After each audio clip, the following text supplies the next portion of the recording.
In episode 70 of the Angry Clean Energy Guy podcast, you heard about the amazing environmental efforts underway in China. Then in episode 71, I shared with you the super serious environmental moves underway in Indonesia. Today is going to temporarily conclude that series of good environmental progress in Asia by shining a light on the Philippines, Thailand, and Vietnam together. That's 280 million people between them, approximately the same population as Indonesia. But I will come back in the future to more stories of environmental transformation, positive environmental transformation, that is, in Asia. And meanwhile, if you do miss good climate news, I can point you to my Twitter feed, which is full of them, including every Sunday a thread of good climate news of the week, which has been building for over 3 years. And I can also point you to my book, Saving the Planet Without the Bullshit, which is released in paperback worldwide on the 1st of June 2023, so this month. So let's turn to the Philippines, Thailand, and Vietnam. You may have heard me say this before.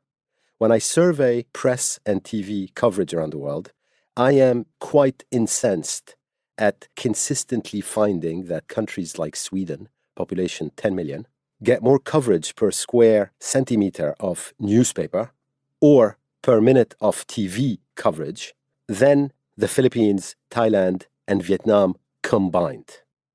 This really has to change. And when we hear about these countries, we hear because they are holding elections, they are in the midst of typhoons or other extreme weather events, or there is some other form of a disaster going on. But what about everything amazing that's going on there, particularly in terms of the climate agenda? Did you know, for example, that last year, in 2022, the Commission on Human Rights of the Philippines, which is an independent body set up under the Filipino Constitution to investigate allegations of human rights violations against Filipinos, released a 160-page national inquiry on climate change with absolutely explosive findings against big oil. Did you know that? That hardly received any coverage worldwide, despite its importance, which I'm going to put in context in a moment. Now, how did this happen? Why did the Commission on Human Rights of the Philippines investigate and then release a report about allegations of human rights violations against Filipinos by big oil? It's because 7 years before that, in 2015, NGOs and communities impacted by Typhoon Haiyan, which some of you may remember as one of the most powerful cyclones ever recorded, and which caused the death of more than 6,000 Filipinos within hours of it hitting the coast. So communities impacted by Typhoon Haiyan filed a complaint before that commission. And they asked the commission to conduct an inquiry into what they thought were alleged human rights violations resulting from climate change linked to the world's 47 largest fossil fuel companies. And the commission did just that. Over 7 years, the commission held 12 public hearings with a commendable level of transparency, and all of them public. It heard from 65 witnesses, and it received 239 documents and submissions. It also participated in forums, it held consultations in several countries, and engaged with multiple institutions and stakeholders. You won't be surprised that the world's 47 biggest oil, gas, coal, and cement companies tried to dismiss this inquiry.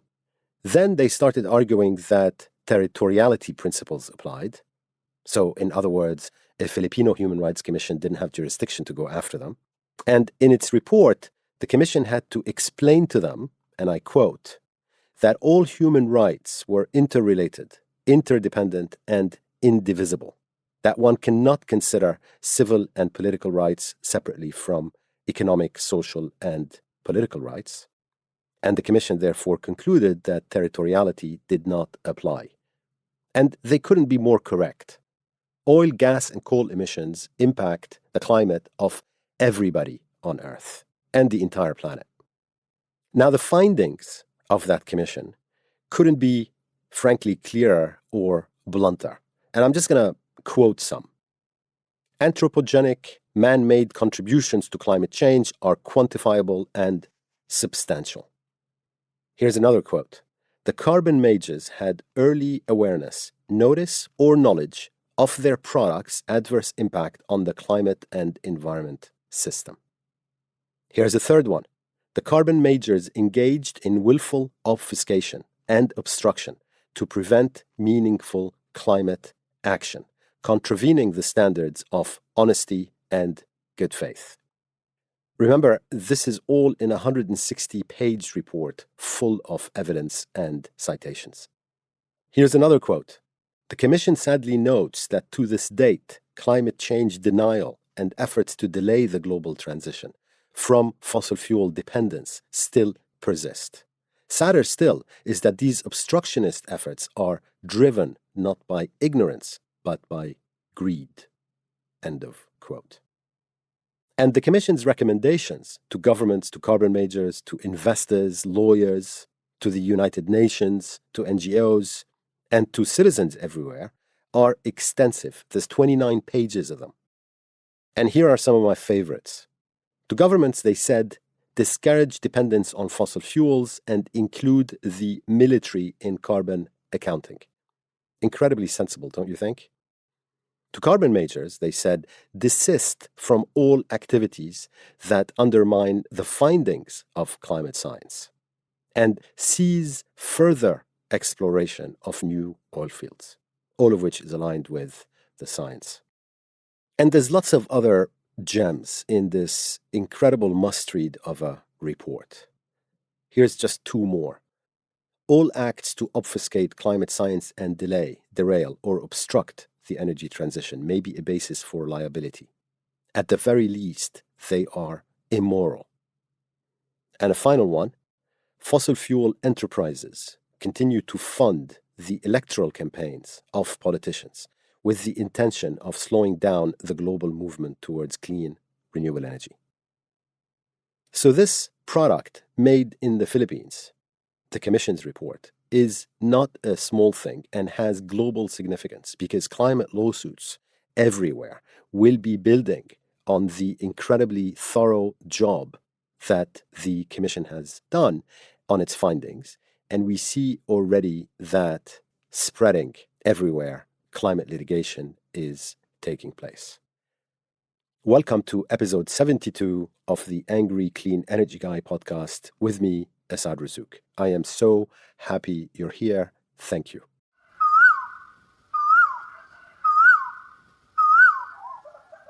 So how should we think about environmental progress in the Philippines, Thailand, and Vietnam? I think about it in 5 buckets and a half. So the first one is legislation. Do they actually have laws on their books that protect our right to clean air and clean water? Do they have laws on their books that protect biodiversity? Do they have laws on their books that are anti-deforestation? And so on. And the answer in all 3 cases is they have plenty of laws, and some of them dating all the way back 20 years or longer. For example, the Philippines passed the Clean Air Act in 1999 and the Clean Water Act in 2004. And yes, that's almost 30 years after the US Clean Air Act. However, today, the Filipinos are implementing their legislation just as seriously as the Americans are. Vietnam passed its Law on Environmental Protection, that's what it's called, in 2005, and a law on biodiversity in 2008. Thailand has on its books a National Environmental Quality Act that was passed in 1992 and a National Environmental Policy Act in 1997. And I could go on, but the point is the legislative framework is there, and most of the time what civil society organizations are challenged by is how to perhaps enforce some of these laws and how their implementation is taking place in practice. The second bucket I look at is forest cover. And frankly, the news from these three countries is quite astounding. All three have increased their forest cover over the past 20 years. Not decreased, increased. The Philippines forest cover is up from 25% in 2000 to 27% 20 years later. Similarly, in Vietnam, the forest cover is up a more modest 3%, but still from 38% to 41%. Vietnam is the most forested of the three countries. So naturally, the increase in its forest cover is lower than that in the Philippines. And finally, Thailand has increased its forest cover from 32% in 2000 to 34% in 2020. So what does that tell you? That tells you all three countries have reforestation programs. All three countries have forest protection programs. And very importantly, all three countries have communities that are fighting for their forest cover. And I just want to give you some data points on what's going on in terms of reforestation in these three countries. So the Philippines, for example, planted more than 1.5 billion trees in 2019 and is continuing to plant hundreds of millions of trees. That same year, in 2019, Vietnam planted over 1 billion trees. I mean, I never read about this stuff. In Thailand, again, that very same year, the country planted 800 million trees. So that's 3.3 billion trees between the three of them in 1 year. Now, one can always demand more forest protection, more community-based forest management. But in all three countries, governments are engaged in trying to protect existing forests from illegal logging, which, by the way, is no easy task. Just look at Brazil or Indonesia, for example. And in all three countries, communities really care, and they are being trained and resourced to help them protect and manage their forests. Just go there and see for yourself. Vietnam has also a program that's a little similar to that in Costa Rica. It has a payment for ecosystem services program to push farmers to protect forests on their land. And basically what that means is you get paid for the environmental services that your forest or area of the forest provides. And these are things like water purification and carbon sequestration. So forest protection is actually quite advanced in Southeast Asia, and in particular in these three countries, and as you'd heard before, Indonesia and China as well. So that's bucket 2. Bucket 3, when looking at environmental progress, is natural reserves and ocean reserves. Have they been creating nature reserves? Have they been creating ocean reserves? And when they create them, do they take them seriously? Thailand, for example, has created a marine protected area in the Gulf of Thailand and added 800 square kilometers of nature reserves over the last few years. Vietnam has added 1,000 square kilometers of nature reserves, and the Philippines added 1,200 square kilometers of nature reserves. Everybody can do better at adding nature reserves and ocean reserves because we have to try and protect at least a third of land and at least a third of oceans to give nature a chance to recover from the destruction that we are sowing. And that's why nature reserves and ocean reserves are an important bucket in assessing how the environment is doing in any particular country. So far we've covered legislation, forest cover, and nature and ocean reserves. The fourth bucket is plastic pollution. Plastic pollution is a global disaster, and frankly, the irresponsibility of governments everywhere, pretty much, towards plastic is just incredible, and we're going to pay for it through our health and increasing burdens on our healthcare systems. Why? Because microplastics, which are basically derived from badly managed or dumped plastic waste, are now in our air, they're in our blood, they're in our babies, and they are in our food chain. So when you eat a fish, you're eating plastic as well. When you eat a burger, you're eating plastic as well. It's gotten so bad that just a few days ago, I learned that plastic pollution from the air now has its own weather forecast. Seriously.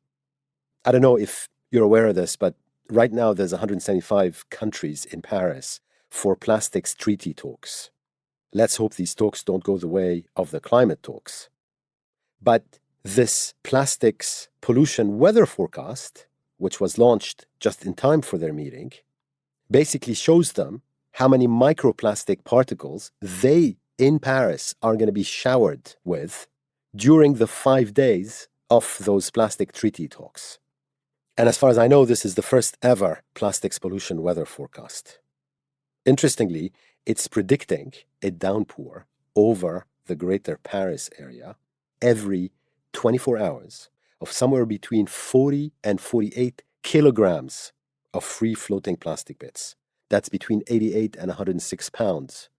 40 and 48 kilograms of free-floating plastic bits coming down as a shower on Greater Paris while the plastic treaty talks are taking place. And guess what? When you have heavy rain, the plastic fall goes up to 10 times.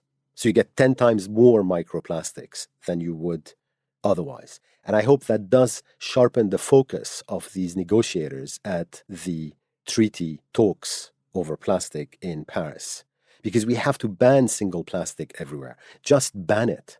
Having people pay 10 cents or 10 pennies for a plastic bag is utterly useless. Yes, it increases our awareness of plastic waste, but why don't we ban it? We don't need it. What do we need plastic straws for? What do we need plastic cutlery for? We have perfectly fine substitutes. It's not because big oil is just dumping this stuff on us that governments and regulators everywhere should go along.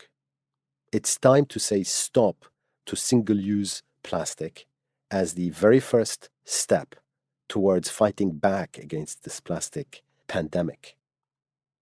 But back to the Philippines, Vietnam, and Thailand and plastic. You'd be happy to hear that back in 2020, the Philippines actually banned single-use plastic bags and straws. Vietnam followed suit in 2021, so less than 2 years ago, and it banned single-use plastic bags and polystyrene foam. Thailand hasn't gotten yet on the banning bandwagon, but it is imposing fees on businesses for plastic bags. Thailand is also planning to ban imports of plastic scrap finally by 2025. And it does have a national campaign, which you can see when you visit, against plastic bags and single-use plastic. So its plastic bag use is down 43% over the past 2 years, but I very much hope that they're going to go the next step and just simply ban single-use plastic. The Philippines has gone one step further because it brought into effect last year, in July 2022, something called the Extended Producer Responsibility Act. And what that means is that companies have to take responsibility for the plastic waste derived from their products. So if you're a packaging business, for example, and you sell plastic packaging, you have to either buy back that packaging or set up collection points for that packaging, or go off and invest in public cleanups, or build recycling, composting, and other waste management facilities. Interestingly, none of these obligations are imposed on petrochemical companies in far more developed countries. Petrochemical companies have an absolute license to pump as much plastic as they want and not worry at all about any of its environmental damage, nor pay anything at all for it, let alone invest in any recycling infrastructure, which doesn't exist for plastic to speak of, or buy back that plastic or anything. I mean, it's just astounding what petrochemical companies get away with in the United States, in the United Kingdom, in the EU, in Japan, in South Korea, and elsewhere.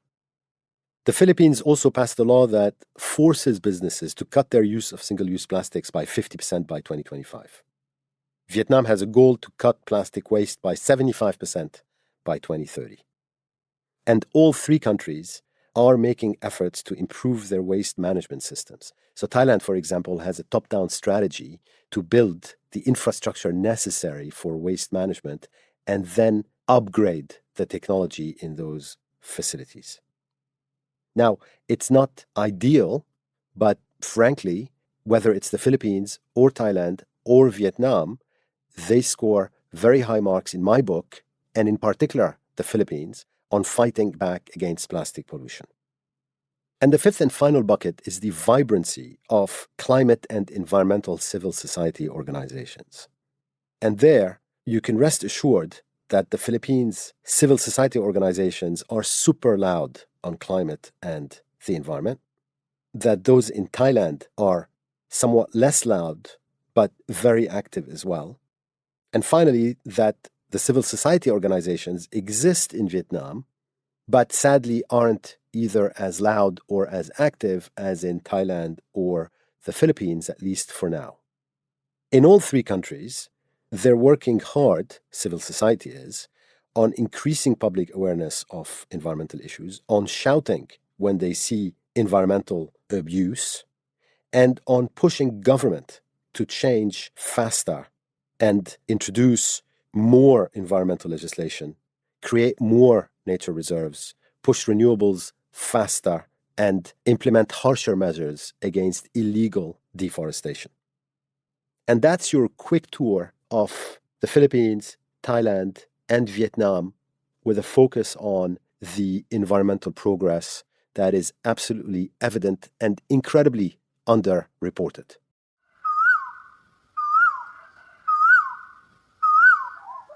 I hope you're taking away the same conclusions that I have from episode 70, 71, and this one, episode 72 of The Angry Clean Energy Guy.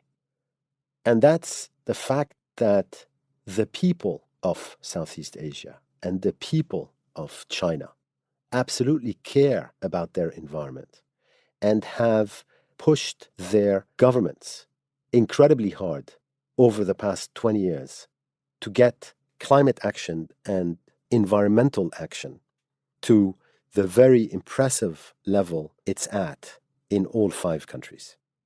Now, of course, there's a lot more to be done.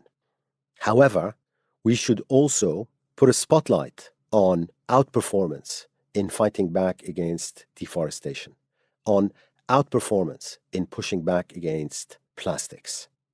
And to wrap up with my usual rant, I very much hope that all these stories feature much more often on TV, on social media, in the international press, because I can't help getting angry reading more, as I said at the top of the podcast, about Sweden than, say, the Philippines, Thailand, and Vietnam combined, or Indonesia. That really has to stop because some amazing progress is taking place across Southeast Asia and China. Thank you very much for listening to this episode 72 of the Angry Clean Energy Guy podcast with me, Esad Razzouk, and have a great couple of weeks.